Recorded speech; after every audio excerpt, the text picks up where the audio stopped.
You're watching Duct Tape and Popsicle Sticks with Mike and Maria Keiser. Because sometimes you feel like your business is being held together by duct tape and popsicle sticks. On this show, you're not going to hear the latest business fad. You're going to get useful information that you can apply to your own business right now.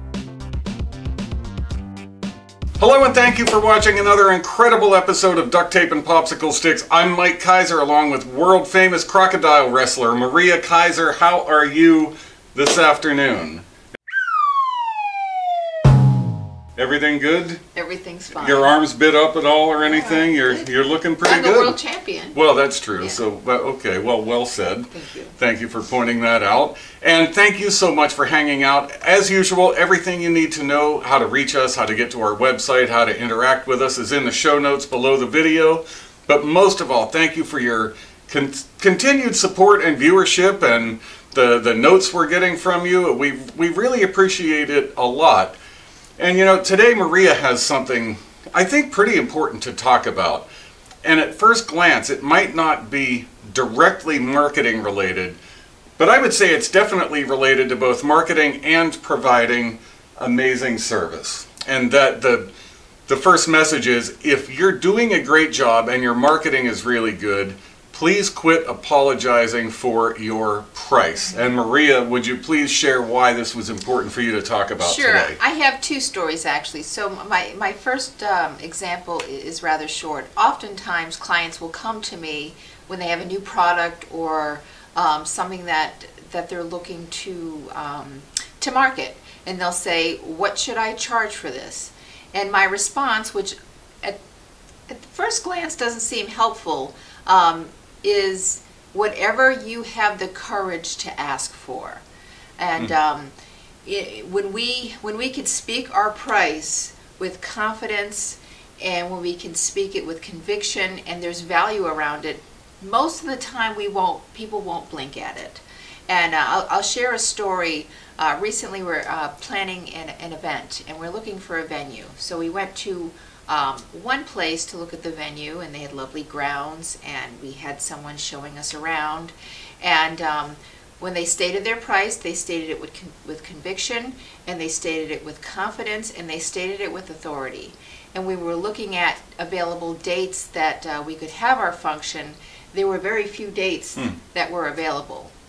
We were also looking at another place a week later, and when we asked about the price, we mentioned the price that we saw on the website, and their first response was, "Well, we can play around with that. We're not married to that price." And they kept apologizing for the price. And the venue's quite nice. The venue is quite nice. Yeah. And interestingly enough, when we asked them about their availability, they had lots of dates available, but their price was a third of the other price. Wow. So the other place was booked and charged 3 times more, and this other place was almost begging for customers. So it was interesting.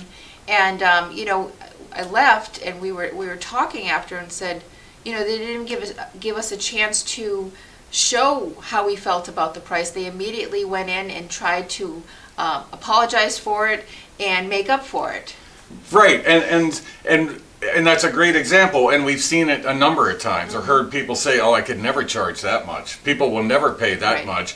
Don't let them decide that ahead of time. If you're being excellent, and you're providing excellent service, and you're doing great marketing, you don't need to compete on price. And please quit being nervous that people are going to quit doing business with you based on price, as long as you're reasonable. I guess you don't even have to be reasonable, but if you're reasonably competitive. If you have the courage to utter those words, you'd be surprised at how many people will say yes to your price. Right. When we first moved to Connecticut, I was looking for office space. I called one guy, I liked the space.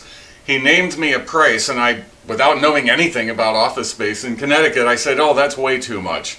He said, "No problem, I wish you luck." Guess who I had to go back a couple days later with my tail between my legs and say, "Geez, that sounds like a great price for your office space." So please quit selling yourself short on price. That is the bottom line for today. You got anything else? I don't have anything else. Excellent. So thank you once again, everybody, for hanging out. Please beware that you don't have to compete on price if you are fabulous at what you do. Thanks again for hanging out with us. You've been watching Duct Tape and Popsicle Sticks, where we make your business better 3 minutes at a time. Ciao for now. You're watching Duct Tape and Popsicle Sticks with Mike and Maria Keiser.